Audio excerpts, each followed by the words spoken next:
வணக்கம் and welcome to DSS Training Session. இது AWS Solution Architect Associate Certification Preparation சீரியஸ்ல வர EC2 Instanceக்கு Purchasing Option. இந்த video நம்ம டீட்டெயில்டாக வந்து EC2 Instance என்னெல்லாம் டைப் ஆஃப் பர்ச்சேசிங் ஆப்ஷன்ஸ் இருக்குங்கிறத நம்ம டீட்டெயிலாக பார்க்க போகிறோம்.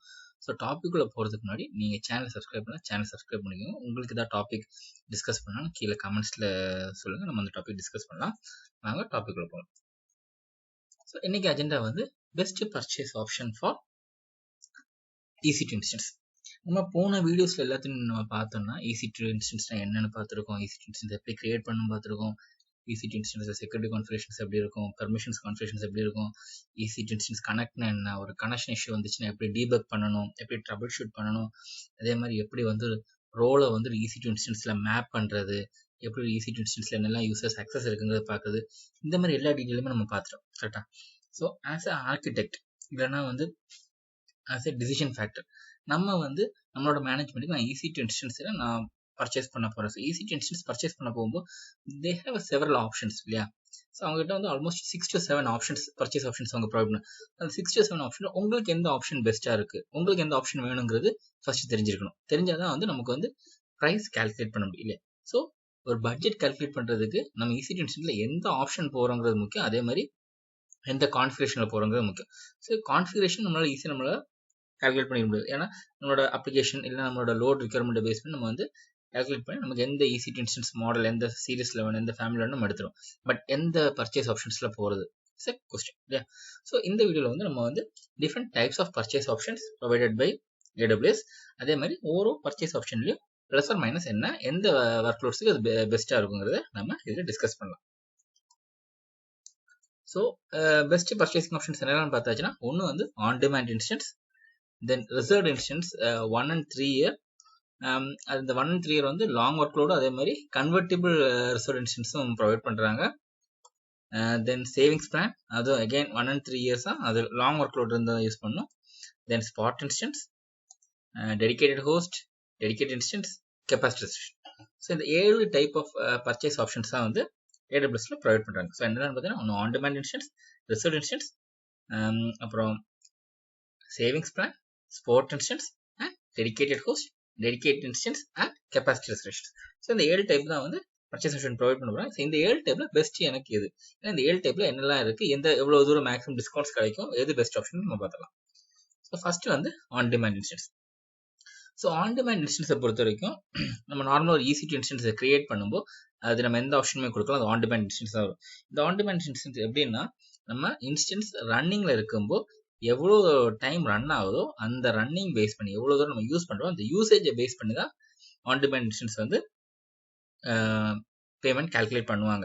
நீங்கள் வந்து இன்ஸ்டன்ஸ் செலக்ட் பண்ணும்போது வந்து அப்ராக்சிமேட் அவங்க அமௌண்ட் சொல்லுவாங்க. பெர் ஹவருக்கு வந்து $20, பெர் ஹவருக்கு $25, அப்படி வந்து அவங்களோட அப்ராக்சிமேட் அமௌண்ட் சொல்லுவாங்க. ப்ளஸ் நம்ம எவ்வளோ ஹவர்ஸ் யூஸ் பண்ணுறோமோ அந்த ஹவர்ஸ் பேஸ் பண்ணி தான் இங்கே சார்ஜ் வரும். AWS EC2 இன்ஸ்டன்ஸ்லேயே இருக்கிறதே ஹையஸ்ட் காஸ்ட் வந்து ஆன் டிமாண்ட் இன்ஸ்டன்ஸுக்கு தான் வரும்.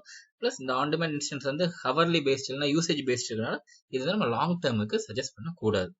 ஸோ ஜஸ்ட் ஒரு ஷார்ட் டேர்ம் ப்ராஜெக்ட் இல்லைனா எனக்கு தெரியும் ஓகே என்னோட ப்ராஜெக்ட் வந்து பெர் டே வந்து 4 hours இல்லை 8 hours மட்டும் தான் நான் ரன் பண்ணுவேன், மற்ற டைம் நான் ஷட் டவுன் பண்ணி வச்சுக்குவேன். அந்த மாதிரி கால்குலேட்டட் டியூரேஷன்ஸ் இருக்க ப்ராஜெக்ட்ஸ் வித் காஸ்ட் ஒரு அளவுக்கு பட்ஜெட் ஹேண்டில் பண்ணுற ப்ராஜெக்ட்ஸ் மட்டும்தான் ஆன் டிமாண்ட் இன்ஸ்டன்ஸ் பண்ணணும். எல்லாத்துக்கும் ஆன் டிமாண்ட் இன்ஸ்டன்ஸ் போயிடாதீங்க. இது ஹை காஸ்ட், லாங் டேர்ம் கமிட்மெண்ட்ல பெரிய பிரச்சனை கிரியேட் பண்ணும். ஸோ ஆன் டிமாண்ட் இன்ஸ்டன்ஸ் வந்து ஷார்ட் டேர்ம் ஒர்க் லோட்ஸுக்கு மட்டும், ஷார்ட் டேர்ம் ப்ராஜெக்ட்ஸுக்கு மட்டும் யூஸ் பண்ணுங்க, இல்லை சஜஸ்ட் பண்ணுங்க. ஓகே. தென் செகண்ட் வந்து ரிசர்வ்ட் இன்ஸ்டன்ஸ். ஸோ நமக்கு தெரியும் ஒரு ப்ராஜெக்ட் நம்ம ஸ்டார்ட் பண்ணும்போது அந்த ப்ராஜெக்ட்டுக்கு டிஃபைன்டு டியூரேஷன் இருக்கும். கரெக்டாக? ஸோ ஒரு ப்ராஜெக்ட் நான் ஸ்டார்ட் பண்ணி ஒரு 3 years இல்லை 5 years இந்த ப்ராஜெக்ட் நான் ரன் பண்ண நமக்கு டிஃபைன் டியூரேஷன். ஸோ அந்த மாதிரி சிச்சுவேஷன்ஸ் நமக்கு என்ன பண்ணலாம்னா ரிசர்வ்ட் இன்ஸ்டன்ஸுக்கு போகலாம். ரிசர்வ்ட் இன்ஸ்டன்ஸுங்க என்னதுன்னா, நம்ம வந்து ஆல்ரெடி வந்து AWS எனக்கு இந்த பீரியடுக்கு ஸோ 1 year இல்லைனா 3 yearsக்கு எனக்கு வந்து இந்த இன்ஸ்டன்ஸ் எனக்கு ரிசர்வ்டாக வேணும். இந்த இன்ஸ்டன்ஸில் நீங்கள் எந்த சேஞ்சஸுமே பண்ணக்கூடாது. ஐபி எனக்கு ரிசர்வ்டாக இருக்கும், அந்த கெப்பாசிட்டி எனக்கு ரிசர்வ்டாக இருக்கும், எந்த சேஞ்சஸுமே இருக்கக்கூடாது, காஸ்ட்ல எந்த சேஞ்சஸும் இருக்கக்கூடாது. அந்த மாதிரி வந்து நம்ம ரிசர்வ் இன்ஸ்டன்ஸ் போகலாம். ஸோ ரிசர்வ் இன்ஸ்டன்ஸ் போகும்போது மேக்ஸிமமாக நமக்கு 72% வரைக்கும் நமக்கு வந்து டிஸ்கவுண்ட் கிடைக்கலாம். இது வந்து ஒரு அப்ராக்சிமேட்ல மேக்ஸிமம் 72% டோட்டல் ஆன் டிமாண்ட் ப்ரைஸுக்கு 72% வரைக்கும் நம்மளால வந்து ரிசர்வ் இன்ஸ்டன்ஸில் டிஸ்கவுண்ட் இல்லை ப்ராஃபிட்டாக நம்மளால இது பண்ண முடியும். இந்த ரிசர்வ் இன்ஸ்டன்ஸ் வந்து எதை பேஸ் பண்ணி வந்து அவங்க ரிசர்வேஷன் நம்ம பண்ணலாம்னா ஒன்று இன்ஸ்டன்ஸ் டைப்பு, எந்த ரீஜனில் எனக்கு இந்த இன்ஸ்டன்ஸ் வேணும், இது எந்த ஆப்ரேட்டிங் சிஸ்டம்ஸில் வேணும், எனக்கு வந்து ஹை ரிலையபிளா நான் ரிலையபிளா, இந்த மாதிரி விஷயங்களை பேஸ் பண்ணி தான் வந்து நான் ரிசர்வ் இன்ஸ்டன்ஸ் பண்ண முடியும். அதே மாதிரி நான் கன்வெர்ட்டிபிள் ரிசர்வ் இன்ஸ்டன்ஸ்னு ஒன்று இருக்கு நம்ம பார்த்தோம். இந்த கன்வெர்ட்டிபிள் ரிசர்வ் இன்ஸ்டன்ஸில் இந்த criterias like instance type, region, tendency, operating systems இதெல்லாம் பேஸ் பண்ணி வந்து நம்ம கன்வெர்ட் பண்ண முடியும். ஸோ அந்த கன்வெர்ட்டை பேஸ் பண்ணி நமக்கு வந்து சின்ன சின்ன அங்கிட்டு ப்ளஸ் ஆர் மைனஸ் டிஸ்கவுண்ட்ஸ் இருக்கும். தென் இதை நான் சொன்னேன் ரிசர்வ் இன்ஸ்டன்ஸ் நீங்கள் 1 இல்லை 3 இயர்ஸ் தான் பண்ண முடியும். நீங்கள் 3 இயர்ஸ் ரிசர்வ் பண்ணீங்கன்னா உங்களுக்கு இருக்கல ஹையஸ்ட் டிஸ்கவுண்ட் ஃபார் எக்ஸாம்பிள் 72% வரைக்கும் கிடைக்கலாம். நீங்கள் 1 இயர் செலக்ட் பண்ணி இது பண்ணீங்கன்னா உங்களுக்கு ரொம்ப லோ டிஸ்கவுண்ட் கிடைக்கும். எகைன் நீங்கள் 3 இயர்ஸ் செலக்ட் பண்ணாலுமே வந்து நீங்கள் அந்த பேமெண்ட் ஆப்ஷன் இருக்கும். நீங்கள் வந்து இந்த 3 இயர்ஸ்க்கு டோட்டல் அமௌண்ட்டில் ஒரு அமௌண்ட் அப்ஃப்ரண்ட் காஸ்ட் நீங்கள் பே பண்ணலாம். நீங்கள் எந்த அப்ஃப்ரண்ட் காஸ்ட்டுமே நான் பே பண்ணல, நான் யூசேஜ் பேஸ் பண்ணி நான் பண்ணுறேன்னா இருக்கிறது ரொம்ப மினிமம் டிஸ்கவுண்ட் தான் கிடைக்கும். ஈவன் நீங்கள் 3 இயர்ஸ் செலக்ட் பண்ணாலுமே நான் ஒரு $100 வருது, நான் $50 நான் இப்போவே பே பண்ணிடுறேன், பேலன்ஸ் வந்து அப்புறம் பே பண்ணால் அந்த கண்டிஷனில் உங்களுக்கு வந்து கம்மியான டிஸ்கவுண்ட், ஒரு ஆவரேஜ் டிஸ்கவுண்ட் தருவாங்கன்னு வச்சுக்கோங்க, ஒரு 50% பக்கத்தில் டிஸ்கவுண்ட். இதே இல்லை நான் என்னோட டோட்டல் 3 இயர்ஸுக்கு எனக்கு ஒரு $1000 ஆகுதுன்னா நான் ஒரு $800 நான் எப்பவுமே பே பண்ணிடுறேன், பேலன்ஸ் $200 மட்டும் நான் அப்புறம் பே பண்ணிக்கிறேன். அந்த மாதிரி சிச்சுவேஷன் வந்து உங்களுக்கு மேக்ஸிமம் டிஸ்கவுண்ட் தரும். ஸோ மேக்ஸிமம் நீங்கள் அப்ஃப்ரண்ட் காஸ்ட் கொடுக்குறீங்கன்னா உங்களுக்கு இருக்குல்ல மேக்ஸிமம் டிஸ்கவுண்ட் அப் டு 72% தரதுக்கு வாய்ப்பு இருக்கு. ஸோ இது எந்த சினாரியோக்கு பெஸ்ட்டாக யூஸ் பண்ணலாம்? நம்ம சொன்னோம் ஆன் டிமாண்ட் இன்ஸ்டன்ஸ் வந்து ஷார்ட் டர்ம் ஒர்க் லோட்ஸ்க்கு யூஸ் பண்ணலாம். ரிசர்வ் இன்ஸ்டன்ஸ் வந்து பெஸ்ட் சினாரியோனா லாங் டர்ம் ஒர்க் லோட்ஸ் எந்த ப்ராஜெக்ட்ஸ் நீங்கள் யூஸ் பண்ணுறீங்களோ லாங் டர்ம் ஒர்க் லோட்ஸுக்கு ரிசர்வ் இன்ஸ்டன்ஸ் நீங்கள் யூஸ் பண்ணலாம். அதே மாதிரி டேட்டா பேசஸ் ஹோஸ்ட் பண்ணுற இன்ஸ்டன்ஸுக்கும் நீங்கள் ரிசர்வ் இன்ஸ்டன்ஸ் போகலாம். ஏன்னா டேட்டா பேஸ் இருக்க சர்வர் நம்ம அவ்வளோ சீக்கிரம் சேஞ்சஸ் பண்ண மாட்டோம் இல்லையா. So long term work loads and database use பண்ணுற இன்ஸ்டன்ஸுக்கு பெஸ்ட் ஆப்ஷன் ரிசர்வ் இன்ஸ்டன்ஸ் தான். So third EC2 savings plan. So EC2 savings பிளானுங்கிறது இட்ஸ் லைக் வந்து உங்களுக்கு நீங்கள் ரிசர்வ் இன்சூரன்ஸ் மாதிரி தான், உங்களுக்கு வந்து மேக்ஸிமம் 72% வரைக்கும் டிஸ்கவுண்ட் கிடைக்கும். அதே மாதிரி இங்கே வந்து என்னன்னா உங்களுக்கு வந்து யூசேஜுக்கு இத்தனை ஹவர்ஸ் அந்த 1 இயர் 3 இயர்க்கு நீங்கள் ரிசர்வ் பண்ணாலுமே அந்த ஒன் இயர் 3 இயரில் மேக்ஸிமம் இத்தனை ஹவர்ஸ் நான் யூஸ் பண்ணி நீங்கள் டிஃபைன் பண்ணிக்கலாம். அந்த ஹவர்ஸ்க்கு பேஸ் பண்ணி தான் வந்து உங்களுக்கு யூசேஜ் இருக்கும். அந்த ஹவர் யூசேஜை நீங்கள் தாண்டி போகிறீங்கன்னா உங்களுக்கு வந்து ஆன் டிமாண்ட் ப்ரைஸுக்கு மாறிடும். நான் 3 இயர்ஸ் ரிசர்வ் பண்ணியிருந்தாலும் சரி, ஒரு எக்ஸாம்பிள் வந்து நான் 3 இயர்ஸ் ரிசர்வ் பண்ணியிருக்கேன், ஒரு 1000 ஹவர்ஸ் நான் பர்ச்சேஸ் பண்ணியிருக்கேன். ஆனால் இந்த 1000 ஹவர்ஸ் வந்து 3 இயர்ஸுக்குள்ளே நான் கன்சியூம் பண்ணி முடிச்சிட்டேன்னா அதுக்கப்புறம் யூஸ் பண்ணுற பெர் ஹவருக்கும் ஆன் டிமாண்ட் ப்ரைஸுக்கு போயிடும். ஓகே, சரி ஆன் டிமாண்ட் ப்ரைஸ் போகும்போது அகைன் எனக்கு வந்து பெரிய லாபம் கிடைக்காது இல்லையா. ஸோ ரிசர்வ் இன்ஸ்டன்ஸுக்கு எப்போ EC2 சேவிங்ஸ் பிளான் போகிறது நீங்கள் எந்த சினாரியில் போகலான்னா உங்களுக்கு ப்ராஜெக்டோட டைமிங் ஒர்க் லோடு எல்லாம் டிஃபைன்டாக தெரிஞ்சால் மட்டும்தான் EC2 சேவிங்ஸ் பிளான் போங்க. இல்லைன்னா ஒரு சர்டன் பீரியடுக்கு அப்புறம் உங்களுக்கு வந்து இது ஹை காஸ்ட்டாக வந்து மாறிடும். அண்ட் இந்த EC2 சேவிங்ஸ் பிளான் வந்து எல்லாத்துக்குமே இருக்காது. ஸ்பெசிஃபிக் ரீஜன்ஸ் பேஸ் பண்ணி அங்கே இருக்க ஸ்பெசிஃபிக் ஃபேமிலிஸுக்கு மட்டும்தான் இந்த சேவிங்ஸ் பிளான் அப்ளிகபிள். எல்லா இதுக்கும் இந்த ரீஜனுக்கும் எல்லா கான்ஃபிகரேஷன் ஃபேமிலிஸுக்கும் இந்த சேவிங்ஸ் பிளான் அப்ளிகபிள் கிடையாது. ஸோ சேவிங்ஸ் பிளான் போகிறதுக்கு முன்னாடி 2 தடவை யோசிச்சுக்கோங்க. உங்களோட ஒர்க் ஹவர்ஸ் என்ன, உங்களோட யூசேஜ் எவ்வளோ, உங்களோட பீரியட் ஆஃப் ஒர்க்லோட் எவ்வளோ இருக்கும், ஒர்க்லோட ஸ்டாட்டிஸ்டிக்ஸ் என்ன எல்லாத்தையும் கால்குலேட் பண்ணிட்டு நீங்கள் எந்த ரீஜனில் உங்கள் சர்வர் ஹோஸ்ட் பண்ண போகிறீங்க அந்த ரீஜனில் இந்த சேவிங்ஸ் பிளான் நீங்கள் எக்ஸ்பெக்ட் பண்ணுற கான்ஃபிகரேஷன் இருக்கான்னு பாருங்கள். அந்த எக்ஸ்பெக்ட் பண்ணுற கான்ஃபிகரேஷன் இருந்தால் EC2 சேவிங்ஸ் பிளான் போங்க, இல்லைன்னா ரிசர்வ் இன்ஸ்டன்ஸுக்கே போயிருங்க. 4th one EC2 spot instance. So spot இன்ஸ்டன்ஸுங்கிறது எப்படின்னா இருக்கிறதுலே ஹையஸ்ட் டிஸ்கவுண்ட் இதுக்கு தான் கிடைக்கும்.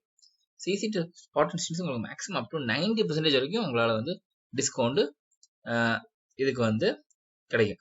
அப்போ எதனால இவ்வளோ டிஸ்கவுண்ட் அவங்க கொடுக்குறாங்கன்னா ரொம்ப சிம்பிள், இது நான் ரிலையபிள்னா எப்போ வந்து உங்களோட கரண்ட் நீங்கள் ஸ்பாட் இன்ஸ்டன்ஸ் கரண்ட் ப்ரைஸ் வந்து அவனோட ரிவைஸ்டு ப்ரைஸை விட கம்மியாக போதும் அந்த செகண்டு உங்களோட இன்ஸ்டன்ஸை அவன் டெர்மினேட் பண்ணிடுவான். அதே மாதிரி உங்கள் இன்ஸ்டன்ஸ் ஒவ்வொரு தடவை ரீஸ்டார்ட் ஆகும்போதும் இன்ஸ்டன்ஸோட ரிலையபிலிட்டி இருக்காது.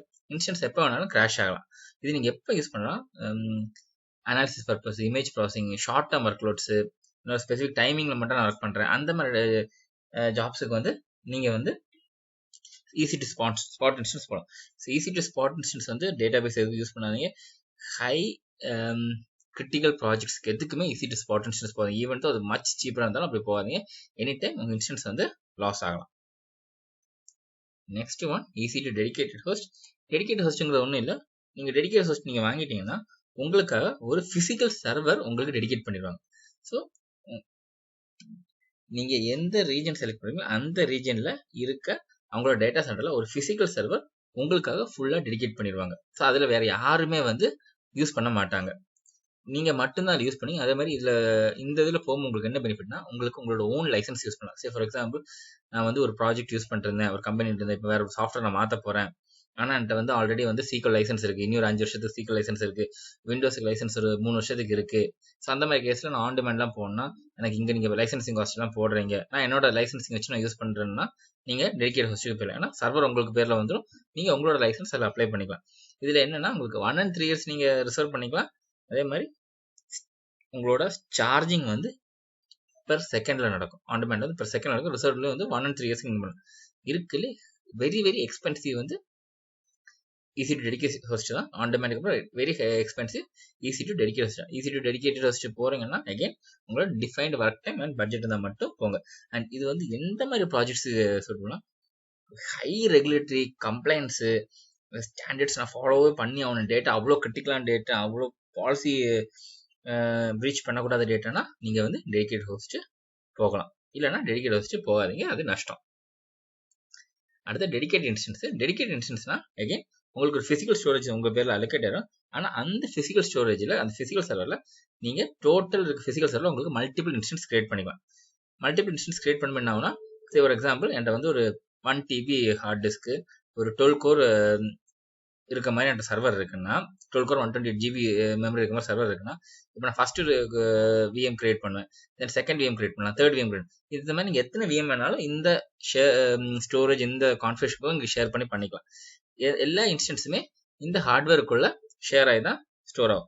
தென் இதில் வந்து நமக்கு எந்த கண்ட்ரோலுமே இருக்காது. ஸோ இது எந்த மாதிரி சினாரியோவில் நீங்கள் யூஸ் பண்ணலாம்னா, எனக்கு வந்து என்னோட கம்பெனியில் வந்து மல்டிபிள் டெவலப்மெண்ட் ப்ராஜெக்ட்ஸ் இருக்குது. என்கிட்ட மல்டிபிள் டீம்ஸ் வந்து மல்டிபிள் டெவலப்மெண்ட் ப்ராஜெக்ட்ஸில் ஒர்க் பண்ணிருக்காங்க. எனக்கு எப்போ வேணாலும் நான் ஈஸி இன்ஸ்டன்ஸ் கிரியேட் பண்ணி எப்போ வேணாலும் டெலிட் பண்ணுவேன்.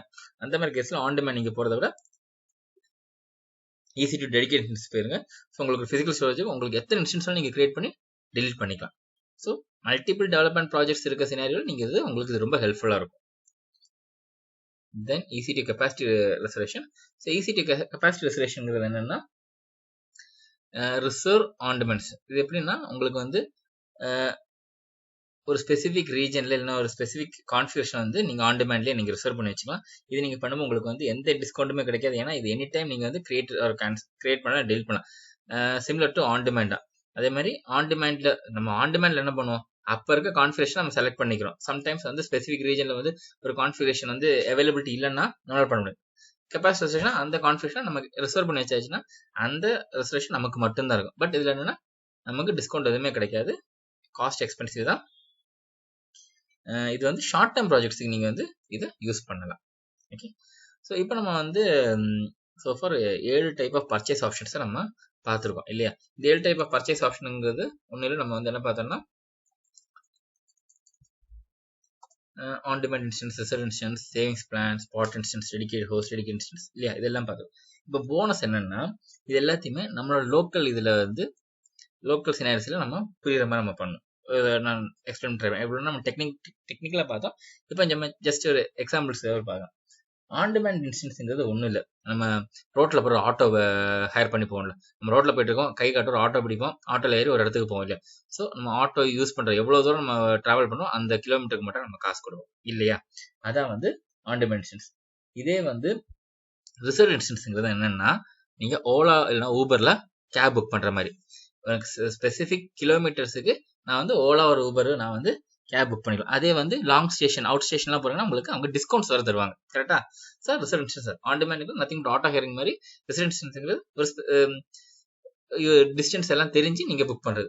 தென் சேவிங்ஸ் பிளானுங்கிறது ஒன்றும் இல்லை, நம்ம வந்து அந்த என்ன சொல்றது ரெகுலராக ஆட்டோ நம்ம புக் பண்ணணும்னு வச்சுக்கோங்களேன். டெய்லி காலையில் ஆஃபீஸ் போகிறதுக்கு ஒரே ஆட்டோ புக் பண்ணால் அவங்க வந்து நமக்கு டிஸ்கவுண்ட் பண்ணி தருவாங்க இல்லையா. அதான் வந்து சேவிங்ஸ் பிளான். ஸ்பாட் இன்ஸ்டன்ஸுங்கிறது என்னென்னா ஒரு ஆட்டோ ஸ்டாண்ட் போனால் 4-5 ஆட்டோ நிற்கும், எல்லாமே வந்து இங்கே போகிறீங்களா சார் அங்கே போகிறீங்களா அந்த நம்ம பேரம் பேசுவோம் இல்லையா. ஸோ அது வந்து சீப்பாக இருக்கும், பட் எவ்வளோ தூரத்துக்கு அந்த டிரைவர் ஒர்த்து நமக்கு தெரியாது. டெடிகேட்டட் ஹோஸ்டிங்கிறது ஒன்றும் இல்லை, நம்ம வந்து ஒரு ட்ராவல்ஸுக்கு காரை நம்ம புக் பண்ணி நம்ம ட்ராவல் பண்ணுறோம். ஸோ நமக்குன்னு ப்ரைவசி இருக்கும்.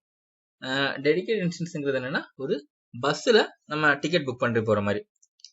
ஸோ கேபில் போகும்போது நம்ம மட்டும்தான் போவோம், வேறு யாரும் டிஸ்டர்பன்ஸ் இருக்காது இல்லையா. இதே டெடிகேட் இன்ஸ்டன்ஸ்னா ஒரு டிராவல்ஸ் பஸ்ஸில் நம்ம டிக்கெட் புக் பண்ணி நம்ம கூடயே வந்து எல்லாரும் மற்றவங்களும் ட்ராவல் பண்ணிட்டு வருவாங்க இல்லையா. ஸோ இதான் வந்து எனக்கு உங்கள்கிட்ட சொல்லணும்னு தோணும் சின்ன எக்ஸாம்பிள்ஸ். ஸோ இந்த பெஸ்ட் பர்ச்சேசிங் ஆப்ஷன்ஸ் வந்து உங்களுக்கு புரிஞ்சுக்க நம்புறேன். ஸோ இப்போ வந்து எந்த கான்ஃபிகரேஷன் எடுத்தா இல்லை எந்த ஆப்ஷன்ஸுக்கு வந்து எது நம்ம செலக்ட் பண்ணணும் அதை பற்றி நமக்கு டீட்டெயில் ஒரு ஐடியா இருக்குன்னு நம்புறேன். உங்களுக்கு இதில் ஏதாவது டவுட் இருக்குன்னா எந்த செக்ஷன் உங்களுக்கு புரியல அந்த செக்ஷனை மென்ஷன் பண்ணி உங்களுக்கு டவுட் நீங்கள் கேளுங்க. நான் அட் த ஏர்லிஸ்ட் உங்களுக்கு அதை ரிப்ளை பண்ணுறேன். உங்களுக்கு ஏதாவது டாபிக் வேணாலும் கீழே கமெண்ட்ல தெரியுங்க. நம்ம அடுத்த பார்க்க போகிறது EC2 Spot Fleetனா என்ன. ஆல்ரெடி நம்ம EC2 Spot Instance என்ன நம்ம பார்த்துட்டோம். அப்போ Spot Fleetனா என்ன ஒன்று இருக்கு. அப்போ Spot Instance என்ன, Spot Fleetனா என்ன, இது ரெண்டுக்கு என்ன டிஃப்ரென்ஸு, இது எப்படி நமக்கு வந்து யூஸ் பண்ணக்கூடாதுங்கிறத பற்றி டீட்டெயிலாக நம்ம வரப்போகிற வீடியோவில் பார்க்க போகிறோம். ஸோ அதுக்கு முன்னாடி நீங்கள் இந்த வீடியோ உங்களுக்கு பிடிச்சிருந்துச்சுன்னா வீடியோ லைக் பண்ணுங்கள், உங்கள் ஃப்ரெண்ட்ஸ் அண்ட் ஃபேமிலி ஷேர் பண்ணுங்கள். சேனல் இது வரைக்கும் சப்ஸ்கிரைப் பண்ணலாம், சேனலை சப்ஸ்கிரைப் பண்ணிக்கோங்க. தேங்க்ஸ் ஃபார் வாட்சிங். TDS English.